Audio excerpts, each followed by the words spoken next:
ನಾನು ಸಂಧ್ಯಾ ಮದುವೆಯಾಗಿ 25 ವರ್ಷಗಳಾಯ್ತು. ಆಗುತ್ತೆ 10/6ಕ್ಕೆ. ನಾನು ಅವಳು ಸುಖ ಜೀವನನೇ ನಡ್ಸ್ಕೊಂಡ್ ಬಂದ್ವಿ ಇಲ್ಲಿ ತನಕನೂ. ಗಂಡ ಹೆಂಡತಿ ಮಧ್ಯೆ ಕೆಲವು ಬಿರುಕುಗಳು ಬಂತು, ಮನಸ್ತಾಪಗಳು ಬಂತು, ಹಂಗೂ ಹೆಂಗೋ ಸಾರ್ಟ್ ಔಟ್ ಮಾಡ್ಕೊಂಡು ಮುಂದೆ ಬಂದ್ವಿ. ಈಗ ಅವಳು ಯಾವುದೋ ಒಂದು ಒಂದು ಟ್ರಿಪ್ ಹೋಗ್ಬೇಕು ಅಂತಂದು, 10 days ಟ್ರಿಪ್ಪು. ಮಗನಿಗೆ ಎಕ್ಸಾಮ್ ಇದೆ, ಈ ಟೈಮಲ್ಲಿ ಬೇಡ ಅಂತಂದೆ ನಾನು, ನಾವೇ ಹೋಗೋಣ ಅಂತ.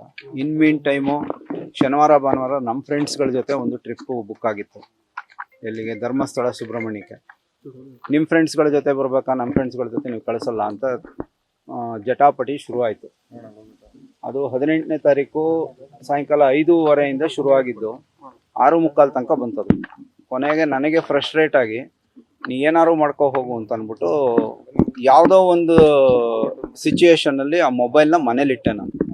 ಅವಳು ಏನು ಅಂದ್ಕೊಂಡು ಅಂದರೆ ನಾನು ಮನೆ ಬಿಟ್ಟು ಹೊಟ್ಟೋಗ್ತಾ ಇದ್ದೀನಿ ಅಂತ ಅಂದ್ಕೊಂಡು ಒಂದು 5-10 ನಿಮಿಷ ಆದಮೇಲೆ ನನ್ನ ಮಗನ ಕಳಿಸಿದ್ಲು ನನ್ನಿಂದ. ನಾನು ಈ ರೋಡು ಎಂಡಿಂಗಲ್ಲಿ ಲೆಫ್ಟಲ್ಲಿ ಒಂದು ಪಾರ್ಕ್ ಇದೆ, ಅಲ್ಲಿ ನಡ್ಕೊಂಡು ಹೋಗ್ತಿದ್ದೆ ನಾನು. ಇವನು ಬಂದ ಅಲ್ಲಿಗೆ, ನನ್ನ ಮಗ. ಅವನಿಗೂ ನನಗೂ ಮಾತುಕತೆ ನಡೀತು. ಅವನು ವಾಪಸ್ ಬಾ ಅಂದ. ಇಲ್ಲಪ್ಪ, ನನಗೊಂದು 1/2 hour 1 hour ಬಿಟ್ಬಿಡು, ನಾನು ಒಂದು ಸ್ವಲ್ಪ ಮೈಂಡ್ ಫ್ರೀ ಮಾಡ್ಕೊಂಡು ಬರ್ತೀನಿ ಮನೆಗೆ ಅಂದೆ. ಇವನು ನಾನು ಒಂದು 15 minutes ಮಾತಾಡ್ತಾ ಅಲ್ಲಿ ನಿಂತ್ಕೊಂಡ್ವಿ. ಸೊ ಅದೇನಾಯಿತು ಅಂದರೆ ಇನ್ ಮೀನ್ ಟೈಮು ನಾನು ಇವನು ಕನ್ವಿನ್ಸ್ ಆದ್ವಿ, ಮನೆಗೆ ಬಂದ್ವಿ. ಬಟ್ ಅಷ್ಟರಲ್ಲಿ ಅವಳು ಹ್ಯಾಂಗ್ ಮಾಡ್ಕೊಂಬಿಟ್ಟು. ಇಷ್ಟೇ ನಡೆದಿದ್ದು ವಸ್ತುಸ್ಥಿತಿ. ನಾನೇನು ಹೇಳೋದು ಅಂತಂದರೆ, ಈಗ ಅದು ಇದಕ್ಕೆ ರಿಪೋರ್ಟ್ಗೆ ಹೋಗಿದೆ, ಅದು ಪೋಸ್ಟ್ ಮಾರ್ಟಮ್ ರಿಪೋರ್ಟ್ಗೆ ಹೋಗಿದೆ. ಪೋಸ್ಟ್ ಮಾರ್ಟಮ್ ರಿಪೋರ್ಟ್ ಬರಲಿ, FSL ರಿಪೋರ್ಟ್ ಬರಲಿ. ಅದರಲ್ಲಿ ನಾನೇನಾದ್ರು ದೋಷಿ ಅಂತಾದರೆ ನಾನು ಯಾವ ಶಿಕ್ಷೆಗೂ ರೆಡಿ.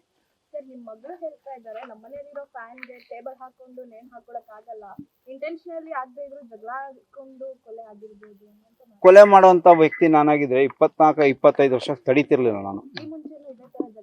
ಜಗಳಗಳು ಖಂಡಿತ ಆಗಿದೆ, ಇಲ್ಲ ಅಂತ ಹೇಳ್ತಿಲ್ಲ ನಾನು. ಜಗಳಗಳು, ಮನಸ್ತಾಪಗಳು ಎಲ್ಲ ನಡೆದಿತ್ತು, ಇಲ್ಲ ಅಂತ ಹೇಳೋದೇ ಇಲ್ಲ ನಾನು. ನಡೆದಿತ್ತು, ಕಾಂಪ್ರಮೈಸು ಆಗಿದ್ವಿ. ನಾನೇ ಹೋಗಿ ಬೆಂಗಳೂರಿಗೆ ಅವಳನ್ನ ವಾಪಸ್ಸು ಕರ್ಕೊಂಬಂದೆ. ಕ್ಷಮಾಪಣಾ ಪತ್ರನೂ ಬರೆದು ಕೊಟ್ಟಿದ್ದೆ. ಅದು ಮಾಮೂಲು ಸರ್, ಏನೋ ನಡೆದಿರುತ್ತಲ್ಲ ಸರ್. ಕಂಪ್ಲೇಂಟ್ ಏನೂ ಆಗಿಲ್ಲ ಸರ್, ಇದೇ ಫಸ್ಟ್ ಕಂಪ್ಲೇಂಟ್ ಆಗ್ತಿರೋದು. ಅವ್ರ ಮನೆಯವರು ಪ್ರವೋಕ್ ಮಾಡಿ ಅವಳ ಕೈಲಿ ಮಾಡಿಸ್ತಿದ್ದಾರೆ. ಈವನ್ ನನ್ನ ಮಗಳು ಏನಕ್ಕೆ ಹಿಂಗೆ ಆಡ್ತೀಯಾಳೆ ನನಗೂ ಗೊತ್ತಿಲ್ಲ. ಅವಳು ಜರ್ಮನಿಯಿಂದ ನಿನ್ನೆ ಬಂದಿದ್ದು. ಅವಳು February 24, 2025ಗೆ ಜರ್ಮನಿಗೆ ಹೋಗಿದ್ದವಳು. 1 year ನಮ್ಮ ಜೊತೆ ಇರಲಿಲ್ಲ. ಇಲ್ಲಿ ಏನು ವಸ್ತುಸ್ಥಿತಿ ನಡೀತು, ಅವಳಿಗೆ ಏನಿದ್ರು ಅವ್ರ ಅಮ್ಮ ಏನು ಹೇಳ್ತಾಳೋ ಅಷ್ಟೇ ಗೊತ್ತೋ ಹೊರತು ಇಲ್ಲಿ ಏನು ನಡೀತು ಅಂತ ಅವಳಿಗೆ ಗೊತ್ತಿಲ್ಲ. ಅವಳು ಏನೇ ಹೇಳ್ಕೊಂಡ್ರು ಇಲ್ಲಿ ನಡೆದಿರೋದಂತೂ ನಡೆದಿದೆ.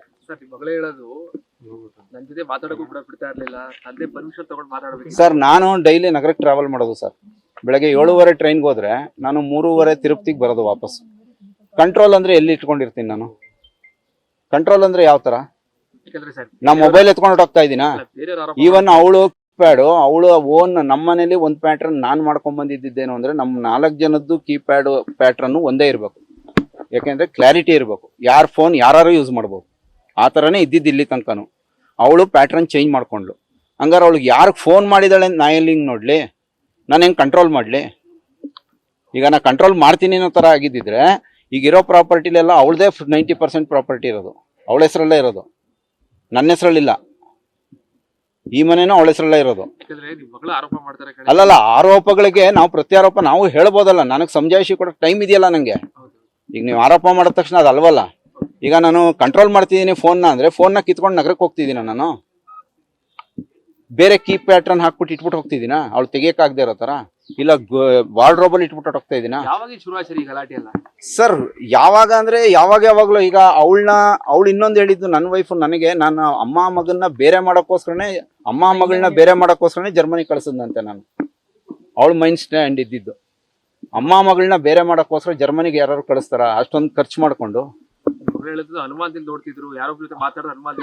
ಅವೆಲ್ಲ ಇಲ್ಲ ಸರ್, ಯಾವುದೋ ಒಂದು ಅನುಮಾನದಲ್ಲಿ. ಅದನ್ನೇ ನಾನು ಹೇಳಿದ್ದು, ಒಂದು ಫೈಲ್ನಲ್ಲಿ ಒಂದು ನಡೀತು, ಅದಕ್ಕೆ ಕ್ಲಾರಿಟಿ ಸಿಕ್ತು. 22/7/2024 ಒಂದು ನಮ್ಮನೇಲಿ ರಾಧ ಅಂತ ನಡೀತು. 24/7/2024ಗೆ ಅದು ಇತ್ಯರ್ಥ ಮಾಡಿಕೊಂಡು ನಾವು ಮುಂದುವರೆದ್ವಿ. 22/7/2024 ಅದು ನಡೆದಿದ್ದು. 24/7/2024ಗೆ ನಾವು ಏನೋ ಒಂದು ಮುಂದುವರ್ಸ್ಕೊಂಡು ಬಂದ್ವಿ ಇಲ್ಲಿ ತನಕನೂ. ಬಟ್ ಅದು ಒಡೆದ ಕನ್ನಡಿ ಥರ ಯಾವತ್ತೂ ಒಂಥರ ಇದು ಸರೋಗ್ತಿರ್ಲಿಲ್ಲ. ಅದೇ ಯಾರಿಗೋ ಫೋನ್ ಮಾಡ್ದಂಗೆ ಕಾಣಿಸ್ತು ನನಗೆ. ಏನು ಅಂತ ಕೇಳಿದ್ರೆ ಕ್ಲಾರಿಟಿ ಸಿಗ್ಲಿಲ್ಲ ನನಗೆ. ನಾರ್ಮಲ್ ಕಾಲ್ ಹೋಗಿರ್ಲಿಲ್ಲ, ಅದು ವಾಟ್ಸಪ್ ಕಾಲ್ ಹೋಗಿತ್ತು.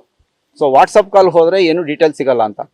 ಯಾವತ್ತೋ ಅವಳು ಮೊಬೈಲ್ ಚೆಕ್ ಮಾಡ್ದೆ ಇದ್ದಾನೆ, ಅವತ್ತು ಸಂಡೇ ಕೂತ್ಕೊಂಡು ಏನಕ್ಕೋ ಹೋದೆ, ವಾಟ್ಸಪ್ಪಲ್ಲಿ ನೋಡಿದೆ 3 ಸತಿ ಕಾಲ್ ಲಾಗ್ ಹೋಗಿ ಡಿಲೀಟ್ ಆಗಿತ್ತು. ಅದನ್ನ ಕೇಳಿದ್ದಕ್ಕೆ ಅವ್ರು ಕ್ಲಾರಿಟಿ ಕೊಟ್ಟಿರಲಿಲ್ಲ ನನಗೆ. ಇಷ್ಟೇ. ಅವಳ ಮೇಲೆ ಅನುಮಾನ ಪಡೋದಾಗಿದ್ರೆ, ಒಂದು ಹೆಣ್ಣು ಮೇಲೆ ಒಬ್ಬ ಗಂಡಸು ಹೆಣ್ಣು ಮಾಡಿದ್ರೆ ಅವಳ ಹೆಸರಲ್ಲಿ ಯಾವ ಪ್ರಾಪರ್ಟಿನೂ ಮಾಡಲ್ಲ, ಅವಳ ಕೈಲಿ ಯಾವುದೇ ತರ ಕೀಗಳು ಕೊಡಲ್ಲ, ಅವಳನ್ನ ಮನೇಲಿ ಒಬ್ಬಳನ್ನೇ ಬಿಟ್ಟು ಹೋಗಲ್ಲ. ಆಯ್ತಾ? ಅನುಮಾನ ಅಂದ್ರೆ ಮುಂದ್ಗಡೆನೂ ಬೀಗ ಹಾಕೊಂಡು ಹಿಂದ್ಗಡೆನೂ ಬೀಗ ಹಾಕೊಂಡು ನಗರಕ್ಕೆ ಹೋಗ್ತಿದ್ದೆ ನಾನು. ಮಾಡಿಲ್ಲ? ಮಾಡಿ, ಆರೋಪ ಮಾಡಿ. ನಾನು ಎಗರಾಡಿದ್ದೀನಿ, ಕೂಗಾಡಿದ್ದೀನಿ, ಕಿತ್ತಾಡಿದ್ದೀನಿ, ಅದೆಲ್ಲ ನಡೀತಾನೆ ಇರುತ್ತೆ. ಒಂದೊಂದು ಸಂಸಾರದಲ್ಲಿ ಒಂದು ನಡೆಯುತ್ತೆ, ಪುನಃ ನೆಕ್ಸ್ಟ್ ಡೇ ಸರೋಗ್ಬಿಡ್ತಿರ್ತೀವಿ. ಅದಕ್ಕೆ ಯಾರೋ ಉಪ್ಸುರ್ದು ಏನೋ ಮಾಡಿದ್ರೆ ನಾ ಏನೋ ಮಾಡೋಕ್ಕಲ್ಲ. ಅದು ನಮ್ಮ ಹಿಂದೂ ರಿಚುವಲ್ಸು, ನಮ್ಮ ಇದ್ರ ಪ್ರಕಾರ ಮಗನ ರೈಟ್ಸ್. ಅದು ಯಾರ ರೈಟ್ಸ್ ಮಾಡಬಾರ್ದು ಅಂತ ಹೇಳಕ್ ಅವಳಿಗೆ ರೈಟ್ಸೇ ಇಲ್ಲ. ನನ್ನ ಪ್ರಕಾರ ಅವಳಿಗೆ ರೈಟ್ಸ್ ಇಲ್ಲ. ಮಗನ ರೈಟ್ಸ್ ಅದು, ಮಗನ ರೈಟ್ಸ್ ಅದು. ನನಗೆ ಗೊತ್ತಿರೋ ಪ್ರಕಾರ, ನಾನೇನು ಲಾ ಓದಿಲ್ಲ, ಇಲ್ಲ ನಾನೇನು ಭಾರಿ ದೊಡ್ಡವನಲ್ಲ. ಎಲ್ಲ ಹಿಂದೂ ರಿಚುವಲ್ಸ್ ಪ್ರಕಾರ ನಮ್ಮ ಬ್ರಾಹ್ಮಣರ ಒಂದು ಇದರಲ್ಲಿ ಸಂಪ್ರದಾಯ ಥರ ಆದರೆ ನನಗೂ ರೈಟ್ಸ್ ಇಲ್ಲ. ಮಾವ ಮಾಡಕ್ಕೆ ಯಾರವನು? ಅವರು ನಮಗೆ ಒಂದು ಇದು ಅಂತ ಮಾಡಿಕೊಟ್ಟಾಗೋದ್ಮೇಲೆ ಈವನ್ ನಾನು ಡಿಸೈಡ್ ಮಾಡ್ಬೇಕು ಅದನ್ನು. ಅವಳ ಮನೇಲಿ ಇದ್ದಿದ್ದು ಅವರು 22 ವರ್ಷ, ನನ್ನ ಮನೆ ಜೊತೆ ಇರೋದು 25 ವರ್ಷ. ಅಲ್ಲಿಗಿಂತ ಇಲ್ಲಿ ಜಾಸ್ತಿ ಇದ್ದಾಳೆ ನನ್ನ ಜೊತೆ. ಆಮೇಲೆ ಇದೆಲ್ಲ ಮಾಡ್ಬೇಕಾಗಿದ್ರು ನನಗೆ 24 ವರ್ಷ ಕಾಯ್ಬೇಕಾಗಿರ್ಲಿಲ್ಲ. 10/6ಕ್ಕೆ ನಂದು 25ನೇ ವರ್ಷ ಇದ್ದಿದ್ದು. ಇಷ್ಟು ದಿನ ಬೇಕಾಗಿರ್ಲಿಲ್ಲ ನನಗೆ. ಆಮೇಲೆ ಮಗಳು ಹೋಗಿ 1 ವರ್ಷ ಆದ್ಮೇಲೆ ನಾ ಇದು ಮಾಡ್ಬೇಕಾಗಿರ್ಲಿಲ್ಲ. ಅವಳು ನಾ ಇದಕ್ಕೆ ಮಾಡಲಿಲ್ಲ ಅನ್ನೋಕ್ಕೆ ನನಗೆ 1 ಇಯರ್ ಬೇಕಾಗಿರ್ಲಿಲ್ಲ. ಏನೇ ಕೇಳಿ ಹೇಳ್ತೀನಿ, ಹೈಡ್ ಅಂಡ್ ಸೈಕ್ ಇಲ್ಲ. ಆಮೇಲೆ ಟೈಮಿಂಗ್ಸು ಕೊಡ್ತೀನಿ, 6:45 to 7 ಒಳಗೆ ಅವಳು ಮಾಡ್ಕೊಂಡಿರೋದು. ನಾನು 6:45 ಈಚೆಗೆ ಹೋದೆ, ಮನೆಯಿಂದ ಈಚೆಗೆ. ಇವನು ಮಗ ನೋಡಿದ್ದು. ನನ್ನ ಐಡಿಯಾ ಏನಿತ್ತು ಅಂದ್ರೆ, ಅವಳು ಬಂದು ನಾನು ಕರಿತಾಳೆ ಅಂದ್ಬಿಟ್ಟು ಮೆಟ್ಲತ್ರ ನಿಂತಿದ್ದೆ. ಇವನು ಯಾವಾಗ ಕಿರಿಸಿದ ಒಳಗಡೆ ಓಡೋದ. ನಾ ಬಂದು ಮೆಟ್ಲಲ್ಲಿ ಜಗಳ ಮಾಡ್ಕೊಂಡೇನಿರ್ಲಿಲ್ಲ ಸರ್. ಈಗ ಒಂದು ಸ್ವಲ್ಪ ಇದೊಂದು ಯಾವುದೋ ಒಂದು ಆಮೇಲೆ ಶುರು ಆಯ್ತು, ಏನೋ ಯಾರ್ದು ಡಿಫ್ರೆನ್ಸ್ ಅಂತಂದ್ರೆ ಇದಿಷ್ಟೇ ಆಗಿದ್ದು. ಈ 2024ರಲ್ಲಿ ಶುರು ಆಗಿದ್ದು. ಅದೊಂದು ಇದು ಬಂತಲ್ಲ, ಚೆನ್ನಾಗೇ ಇದ್ವಲ್ಲ ಸರ್. ಇಲ್ದೇ ಅವಳ ಹೆಸರಲ್ಲಿ ಪ್ರಾಪರ್ಟಿ ಮಾಡ್ತಿದ್ನ ನಾನು. ಪ್ರಾಪರ್ಟಿ ಯಾರು ಮಾಡ್ತಾರೆ? ಸುಮ್ಮನೆ ತಿಕ್ಲೆತ್ಕೊಂಡು. ಏನೇ ಸರ್, ಅದೇ ಹೇಳಿದ್ನಲ್ಲ, ಯಾರಿಗೋ ಒಂದು ಕಾಲ್ ಲಾಗ್ ಹೋಗಿತ್ತು, ಏನು ಅಂತ ಕೇಳಿದೆ, ಕ್ಲಾರಿಟಿ ಸಿಗ್ಲಿಲ್ಲ ನನಗೆ. ಯಾರ್ದು ಅಂತ ಗೊತ್ತಾಗ್ಲೇ ಇಲ್ಲ ಕೊನೆಗದು. ಅವತ್ತಿನ ದಿನ ಏನೋ ಸ್ವಲ್ಪ ಮಾತುಕತೆ ಆಯಿತು. ಅಪ್ಪ ಬೇಡ ಅಂತಂದ್ರು. ಸೊ ಅದಕ್ಕೆ ಮೈಂಡ್ ಫ್ರೀ ಆಗಲಿ ಅಂತ ಅಪ್ಪ ಒಂದು ವಾಕ್ ಅಂತ ಹೋಗಿದ್ದು ಬರೋಣ ಅಂತ ಹೋದ್ರು. ಅವ್ರೇನು ಮಾಡ್ಬಿಟ್ರು, ಫೋನ್ ಇಟ್ಬಿಟ್ಟು ಹೋದ್ರು. ಸೊ ಅಮ್ಮಂಗೆ ಲೈಕ್ ಮನೆ ಬಿಟ್ಟು ಹೋದ್ರು ಅಂತ ಅಂದ್ಕೊಂಡು ನನ್ನನ್ನು ಕಳಿಸಿದ್ರು, ಹೋಗಿ ಕರ್ಕೊಂಬ ಅಂತ. ಆ 15-20 ಮಿನಿಟ್ಸ್ ಗ್ಯಾಪಲ್ಲಿ ಈ ಥರ ಅಮ್ಮ ಮಾಡಿಕೊಂಡ್ರು. ಸೊ ಆರಾಮಾಗೇ ಇದ್ದರು, ಏನೂ ಆಗಿರಲಿಲ್ಲ ಕಾನ್ಫ್ಲಿಕ್ಟ್ಸು, ಚೆನ್ನಾಗೇ ಇದ್ದರು. ಏನಕ್ಕೆ ಮಾಡ್ಕೊಂಡ್ರು ಅಂತ ಗೊತ್ತಿಲ್ಲ. ನಿಮ್ಮ ಸಿಸ್ಟರ್ ನಿಮ್ಮ ತಂದೆ ಮೇಲೆ ಏನಂತ ಪ್ರೂಫ್ ಏನಿದೆ? ಅವ್ರ ರಿಪೋರ್ಟ್ ಬರಲಿ, ರಿಪೋರ್ಟ್ ಬರೋವರೆಗೂ ಅವ್ರು ಕಾಯಬೇಕು. ಅವ್ರಿಗೆ ಅಷ್ಟು ಪೇಷನ್ಸ್ ಇಲ್ಲ ಅಂತಂದರೆ ನಾವೇನೂ ಮಾಡೋಕ್ಕಾಗಲ್ಲ. ನನ್ನ ತಮ್ಮ ಈ ಥರ ಇರಲಿಲ್ಲ, ಇವಾಗ ಚೇಂಜ್ ಆಗಿದ್ದಾನೆ ಅಂತ ಹೇಳ್ತಾರೆ. ಫಸ್ಟ್ ನನ್ನ ತಮ್ಮ ಈ ಥರ ಇರಲಿಲ್ಲ, ಇವಾಗ ಸ್ವಲ್ಪ ಡೇಟಿಂದ ಚೇಂಜ್ ಆಗಿದ್ದಾರೆ ಅಂತ ನಿಮ್ಮ ಅಕ್ಕ ವಯಸ್ಸು. ಯಾವ ಥರ ಚೇಂಜ್ ನಮಗೇನು ಅನ್ನಿಸ್ಲಿಲ್ಲ, ಯಾರು ಹೇಳಿ. ಆರಾಮಾಗೇ ಇದ್ವಿ, ಚೆನ್ನಾಗಿದ್ವಿ. ಆವತ್ತಿನ ದಿನನೂ ಖುಷಿಯಾಗಿ ಮಾತಾಡ್ಕೊಂಡು ಚೆನ್ನಾಗೇ ಇದ್ವಿ. ಅವತ್ತು ಕೇಳಿದೆಲ್ಲ ನೀವು ನಿಮ್ಮಮ್ಮ ಟ್ರಿಪ್ ಹೋಗ್ತಾ ಇದ್ರಾ? ಹೋಗಿದ್ವಿ, ಸುಮಾರು ಕಡೆ ಹೋಗಿದ್ದೀವಿ. ಆಲ್ ಓವರ್ ಇಂಡಿಯಾ ಆರಾಮಾಗಿ ಸುತ್ತಾಡಿದ್ದೀವಿ ಎಲ್ಲ. ಅದೇ ಇಲ್ಲ ಇರಲಿಲ್ಲ, ಎಲ್ಲ ಕಡೆ ಕಳಿಸ್ತಾ ಇದ್ರು, ಆರಾಮಾಗಿದ್ವಿ. ಎಲ್ಲಿ ಕೇಳಿದ ಕಡೆ ಈ ಥರ ಹೋಗ್ತೀವಿ ಅನ್ನೋದಕ್ಕೆ ಯಾವತ್ತೂ ಬೇಡ ಅಂತ ಯಾವತ್ತೂ ಹೇಳಿಲ್ಲ. ಎಲ್ಲ ಕಡೆ ಕಳಿಸ್ಕೊಂಡು ಆರಾಮಾಗಿದ್ರು. ಆದರೆ ಅವರಂತೂ ಯಾವತ್ತೂ ಯಾವ ಟ್ರಿಪ್ಗೂ ಬಂದಿಲ್ಲ. ಕರ್ಕೊಂಬರಕ್ಕೆ ಅವತ್ತು ಒಂದಿನ ಯಾವತ್ತು ಒಪ್ಕೊಂಡಿದ್ರು. ಆಮೇಲೆ ಅವರ ಪರ್ಸನಲ್ ಕೆಲಸ ಏನೋ ಬಂದಿದ್ದಕ್ಕೆ ಬರೋಕ್ಕಾಗಲಿಲ್ಲ ಅವರು. ನಿಮ್ಮ ತಂದೆ ಜೊತೆ ನಿಮ್ಮ ಸಿಸ್ಟರ್ ಚೆನ್ನಾಗೇ ಇದ್ರು. ಇವಾಗ ಈ ಥರ ಸ್ವಲ್ಪ ಈ ಥರ ಆಯ್ತಲ್ಲ ಇವತ್ತು, ಆವಾಗಿಂದ ಸ್ವಲ್ಪ ಚೇಂಜಸ್ ಆಗಿದೆ ಅಷ್ಟೆ. ಸೃಜನ್ ಕೌಶಿಕ್ ಅಂತ.